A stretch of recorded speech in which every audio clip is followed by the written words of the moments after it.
What would you do if your entire family believed you were a failure? Until one sentence turned their world upside down. I'm Samantha Mitchell. I'm 34 years old. And I was sitting quietly beside my sister's hospital bed when a nurse walked in, bowed slightly, and said, "Hello, Chief of Surgery." My entire family went silent. My mother turned pale. My father's hands froze midair. My sister, despite being hooked up to machines, opened her eyes wide in shock. They had no idea. They didn't know that for years, while they called me a disappointment, I had been building a career they could only dream of. They didn't know I was now the chief of surgery at one of the top hospitals in the United States. Let me tell you how we got here and why I never told them who I really was. My love for medicine began when I was just 7 years old. My grandfather had heart surgery, and I remember waiting in the hospital with a children's book about the human body in my hands. I stared at the diagrams of the heart and lungs, trying to understand what was happening inside him. When the surgeon came out to give us an update, he looked like a superhero to me. Calm, smart, strong. I decided that day I want to be a doctor. On the car ride home, I said it out loud with all the confidence in the world. I'm going to be a doctor. My dad, Richard Mitchell, looked at me through the rearview mirror and chuckled. "That's a nice dream, Sammy," he said. "But it's very hard. Not everyone is made for that." Next to me, my little sister Emily, who was only 5 at the time, said, "I want to be a doctor too." And my mom, Diana, turned around and smiled brightly. "Now that I can see," she said, "you've got the brains for it, sweetheart." That moment never left me. From that day on, I knew exactly how things would be. Emily was the golden child, bright, bubbly, always the center of attention. I was the quiet one, serious, focused, and in their eyes, not special. My dad was a successful business executive.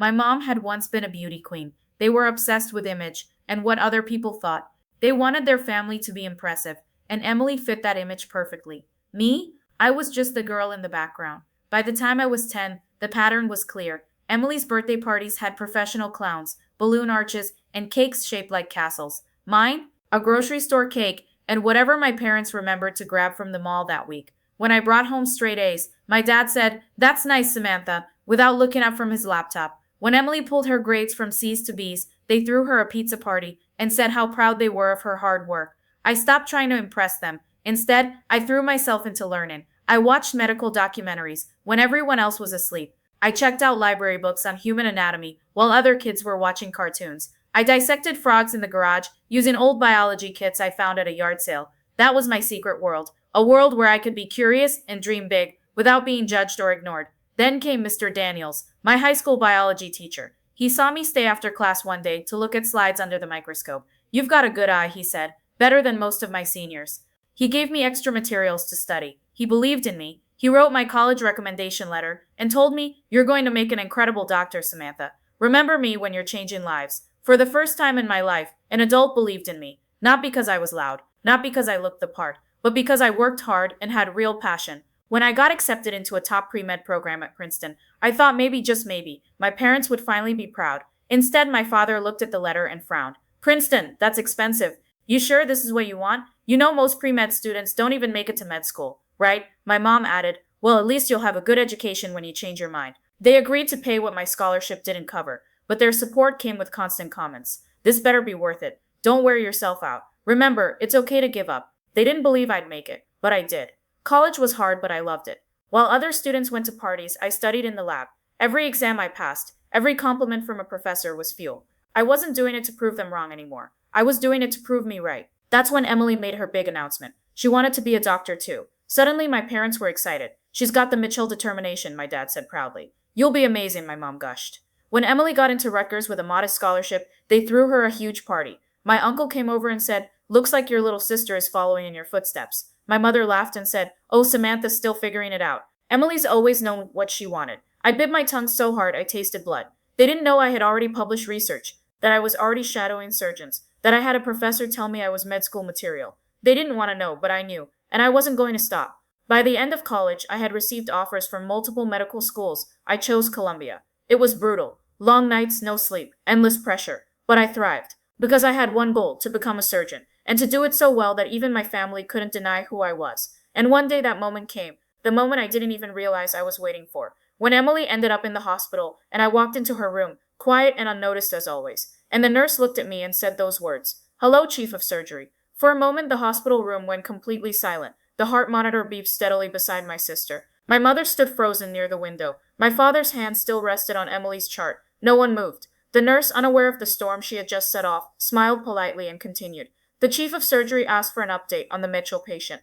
I'll return in a moment with her lab results. She bowed her head slightly toward me again, professional, respectful, and left the room. My parents turned to me at the same time. Their expressions were identical. Pale shock. You're the chief? My mother asked, her voice thin, like it was struggling to hold itself together. Yes, I said calmly. Chief of Surgery. I was promoted 4 months ago. You never told us, my father said, blinking. You never asked, I replied. Emily, lying in the hospital bed, opened her eyes slightly and looked at me. You're the surgeon here? No, I said gently, stepping closer to her bedside. I'm your sister. And right now, I'm here as your family, not your doctor. I adjusted her blanket, careful not to disturb her IV. I'll let your care team handle everything. They're excellent. My voice was calm. My hands were steady. But inside, everything I had buried for over a decade was rising to the surface. This moment wasn't revenge. It was relief. Finally, I didn't have to hide. Finally, they knew who I really was. The silence stretched on, until my mother finally said, Why wouldn't you share something like this with us? This is huge. I smiled gently. I stopped trying to impress you years ago. I didn't say it to be cruel. I said it because it was true. For so long, I had craved their approval. I had worked myself to the bone, trying to earn a compliment, a proud smile, a moment where I mattered, but it never came, so I built a life where I didn't need it. And now, standing in my own hospital, in the very building where I had saved lives and trained rising doctors, they were the outsiders. They sat in the waiting room, while Emily underwent more tests. I stayed nearby, as protocol required for a family member in critical care, but I didn't speak much. Instead, my father finally broke the silence again. So you've been here the whole time? Yes, I nodded. I've worked at this hospital for 6 years. Residency, fellowship, and now chief of surgery. My mother's mouth opened slightly. But you always seemed so ordinary when you visited. You never said much, because when I did, I replied, you usually changed the subject to Emily. That stung her. She looked down at her hands. I didn't want to compete with her anymore, I continued. I didn't want to walk into a room with my own parents and feel like a second-class guest. You could have told us, my dad muttered, still stunned. I did, I said, not with words, but with effort, with dedication, with the thousands of nights I stayed up studying instead of partying, with the papers I published, the degrees I earned. You just weren't listening. They didn't know what to say after that. I didn't need them to. Later that night, as I checked in on Emily's vitals, she turned her head and looked at me. You're really chief of surgery? I nodded. She looked away. I didn't think you had it in you, she admitted. I didn't get angry. I just said most people didn't. Emily had always been the center of attention, and deep down, I think she liked it that way. But now the roles had shifted, and she didn't quite know what to do with that. Back at home, word had spread quickly. A few days after Emily was discharged, I received a phone call from my aunt in Texas. Samantha, she exclaimed. I had no idea you were doing so well. We just heard from your mother, chief of surgery. Wow, it was the first time I'd heard her voice that enthusiastic about me. Other relatives followed. Cousins who had barely spoken to me at family reunions suddenly wanted to catch up. Old friends of my parents sent messages through them, asking if I'd like to speak at events or give advice to their children. It was surreal. I had spent my whole life being invisible in my own family. Now I was the center of their conversations. But here's the thing. It didn't feel satisfying. Not the way I thought it would, because their praise didn't come from knowing me. It came from finally seeing a title they could brag about. Chief of Surgery. It wasn't about my journey, my pain, my long nights of doubt and hard work. It was about how they looked when they said Samantha's a surgeon, and that made me realize something important. I never needed their validation. What I needed was peace, and I already had it. A few weeks later, I visited home for the first time since the hospital incident. The same house I grew up in. The same living room where Emily's trophies had once filled the shelves. This time I noticed a framed article on the wall. It was the feature story from our hospital newsletter, the one announcing my promotion. I blinked. My mother saw me looking and said softly, "We're proud of you." I gave a small smile. "Thanks," I said. "But you don't have to be. I'm proud of myself. That's enough." That night at dinner, Emily was quiet. Not cold, just quiet. She finally asked, "Did you always know this is where you'd end up?" "No," I said, honestly. "But I always knew what I loved. I followed that." There was a long pause. Then she said, "Maybe I picked medicine for the wrong reasons." I didn't answer. She needed to figure that out for herself. When I drove home to my apartment later that night, I felt lighter than I had in years. I hadn't shouted. I hadn't demanded recognition. I just stood in my truth and let it speak for itself. And in that quiet strength, something changed. I wasn't the overlooked daughter anymore. I was Samantha Mitchell, MD, chief of surgery, and proud of it. 2 months after Emily's hospital stay, I got a text from my mother. "We're hosting a family dinner. Everyone's coming. We'd love for you to join." It was unexpected. For years, family dinners had meant one thing, sitting quietly while Emily told stories, and my parents nodded with pride. I was often treated like an extra, an afterthought, but things were different now. Now they knew. They knew who I was, what I'd achieved, what I'd built when no one was looking. Still, I hesitated. I didn't want to go just to prove a point. I didn't want to walk in like I was showing off. So I sat with the invitation for a few days. Thought about it. And in the end, I said yes. Not to impress them, but because I was finally strong enough to walk into that house without needing approval from anyone. When I arrived, the driveway was already full of cars. I stepped out of my car in a navy blue dress and flats. Nothing fancy. I wasn't there to play dress up. I was just there to be me. The moment I stepped into the house, I felt it. Eyes, cousins, aunts, uncles, people who had once barely acknowledged me, turned and smiled like I was a celebrity. Samantha, there she is. I heard the news. Chief of surgery? Incredible. I always knew you had it in you. That last one made me want to laugh. No, they didn't. No one had. But I smiled politely and nodded. My mother came over, hugging me quickly. You look beautiful, she said. My father appeared beside her. We're glad you made it, he added, giving me a small pat on the shoulder. I looked around. The house was decorated. The dining room table was set with the fancy china. Platters of food were being brought out by servers. This was no ordinary dinner. This was a celebration, and it wasn't for Emily this time. During the meal, my uncle raised his glass. I just want to take a moment, he said loudly, to recognize someone in this room who's made us all proud. Samantha Mitchell, Chief of Surgery at Lincoln Memorial Hospital. People clapped. I smiled tightly, feeling the heat rise in my cheeks. If this had happened 5 years ago, I would have cried from joy. Now, I felt attached, grateful, but not overwhelmed, because I knew most of these people hadn't cared about me until I became important. After dinner, as the guests began chatting in smaller groups, Emily came up beside me. She looked different, quieter, maybe even a little nervous. Hey, she said, holding her drink. Hey, I replied. There was a long pause before she spoke again. I want to say something. I turned to face her fully. I'm listening. Emily looked down, then back up at me. I didn't treat you very well growing up, she said. I made everything about me, and I let Mom and Dad do the same. I guess I liked being the favorite. That was the first time she had ever admitted it out loud. I know, I said gently. I was jealous, she added quickly. Still am, if I'm honest. You did it. You became everything I said I wanted to be, but couldn't. She paused. I thought if I was loud enough, pretty enough, fun enough, I'd win by default. But watching you in that hospital, watching the respect you commanded without even trying, made me realize you earned this. I didn't say anything for a moment. I just let her words sit between us. Finally, I spoke. I never wanted to compete with you, Emily. I just wanted to be seen, heard, valued. I know, she whispered, and I'm sorry. It wasn't everything, but it was a start. We hugged for the first time in years. A real hug, not one of those polite family ones. And in that moment, I felt something loosen inside me. Not forgiveness exactly, but understanding. She had been a product of our parents, just like I had, only in a different costume. Later that night, my father asked if he could speak with me privately. We went to his office. The room smelled the same, leather chairs, old books, and cologne. He sat behind his desk, motioning for me to take the chair across from him. I've been thinking a lot lately, he began. About you, about how I treated you. I didn't respond. I was hard on you, he admitted, because I thought you were too quiet, too serious. I worried that the world would eat you alive. But the world didn't, I said calmly. I survived, and I thrived. He nodded slowly. You did, and I was wrong. That stunned me. Richard Mitchell didn't say he was wrong. Not to anyone, especially not to me. I hope, he continued, that someday you'll think of this house as your home again. I looked him in the eyes. I have a home, I said, and it's a good one, but I'll visit. That was as close as I could come to saying, I've moved on, without causing pain. As I was about to leave, my mother handed me a gift. It was a scrapbook. On the cover was a small gold plaque that read, To our daughter, who became everything we never saw. Inside were pictures of me as a child, ones I hadn't seen in years, drawings I'd made, school awards, newspaper clippings, a printed version of the hospital article announcing my promotion. I looked up at her. You kept all this? She nodded. We just didn't know how to say we were proud. We were wrong, Samantha, and we're trying to be better. In the car, I cried, not because I was sad, but because I had spent my whole life chasing something that was never mine to catch. Now, for the first time, it had come to me freely. Not because of pressure, not because of a performance, but because I had stopped asking. And when I stopped asking, I finally gave myself the validation I had been waiting for.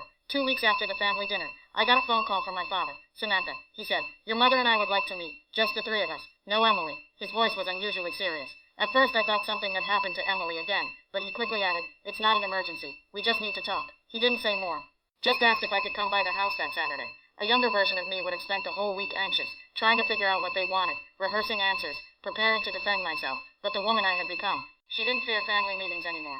I said yes, but I promised myself something. No matter what they asked of me, I would not shrink myself to fit back into the version of Samantha they once created.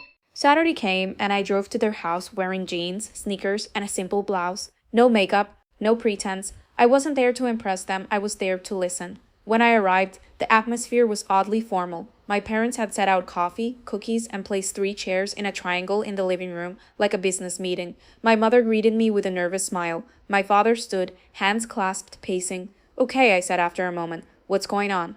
They exchanged glances. Then my father cleared his throat and said it plainly. We need your help. Financial help. I blinked. Excuse me? We wouldn't be asking if it wasn't important, he added quickly, but we're in a situation. My mother jumped in. It's not terrible yet, but your father's company took a hit last year. He was forced to retire early, and we have some debts. And medical costs, he added, from when Emily was hospitalized. Not everything was covered. I stared at them. They looked embarrassed, ashamed. We wouldn't ask if it wasn't serious, my father said again. They were both in their 60s. They had lived comfortably for decades. The house, the vacations, the designer clothes, they'd built an image of success that seemed untouchable. But now they were asking me for help. The daughter they had ignored, the one they once called too sensitive, too ordinary, too quiet, the one they underestimated until a nurse called her chief of surgery. I took a slow breath. Can I ask something first? I said. They nodded. If Emily were the one with money right now, if she were chief of surgery and I were the one struggling, would you have asked her to help me? Silence. They didn't answer. Because we all knew the truth. They wouldn't have. Emily would have been praised for being too busy, too important, too in demand, and I would have been left to figure things out on my own, like I always had. I'm not angry, I said, but I need to be honest with you. They nodded again, slowly. For years, I worked harder than anyone else in this family. I sacrificed time, sleep, relationships, and peace of mind because I believed I had to prove my worth to you. I paused. You never saw it, or maybe you didn't want to. My mother's eyes filled with tears. My father looked at the floor, but I made it anyway, without your approval, without your applause, and I built a life I'm proud of. They stayed silent, so now you're asking me for help, and I can help, but only with clear boundaries. My father looked up. What kind of boundaries? I leaned forward. You don't get to control how I help. You don't get to make decisions with my name or my money. You don't get to use me as a proof that the Mitchells are still successful. My mother opened her mouth, then closed it again. I continued. I'm willing to pay off the medical bills related to Emily's care, and I'll cover your property taxes this year one time, but I won't be writing monthly checks or bailing out your lifestyle. I saw the tension in my father's shoulders, the discomfort, the wounded pride, but I also saw understanding in his eyes. He finally realized I wasn't a little girl anymore. I was a woman with power, and I wasn't afraid to use it on my terms. My mother nodded quietly. That's fair, she said softly. My father finally spoke. Thank you. We don't deserve it, but thank you. That was probably the closest thing to an apology I would ever get from him, and honestly, it was enough. Later that evening, after I left their house, I stopped at a small coffee shop and sat alone with my thoughts. For the first time, I didn't feel heavy after a family interaction. I felt in control because I had helped, but I hadn't lost myself doing it. For so long, I thought I had to earn love by giving everything away. But now I understood something powerful. You can love people and still protect yourself. You can help without sacrificing your peace. That night, I called Emily. She picked up after 2 rings. How did it go? She asked. I was surprised. You knew they were asking for help. Of course, she said. Dad called me first. Why didn't they ask you? She sighed. Because I don't have anything left. I dropped out of med school, remember. I'm still figuring things out. She paused. But I told them to talk to you. I said if anyone could actually help and handle the pressure, it was you. I didn't know what to say. Thanks, I whispered. Don't thank me, she said. Just keep being the strong one. It suits you. As I hung up the call, I smiled.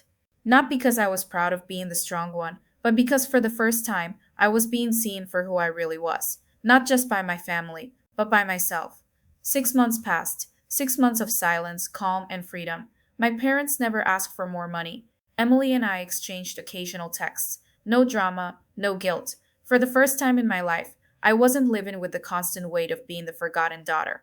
I was just Samantha, a woman who had built her own life on her own terms. One afternoon, while reviewing post-op charts in my office, I got an email. Subject line, family reunion. Save the date. It was from my mother. A glossy invite was attached. An outdoor event at a vineyard upstate. Dress code semi-formal. Guests, extended family, friends, even a few of my dad's old business partners.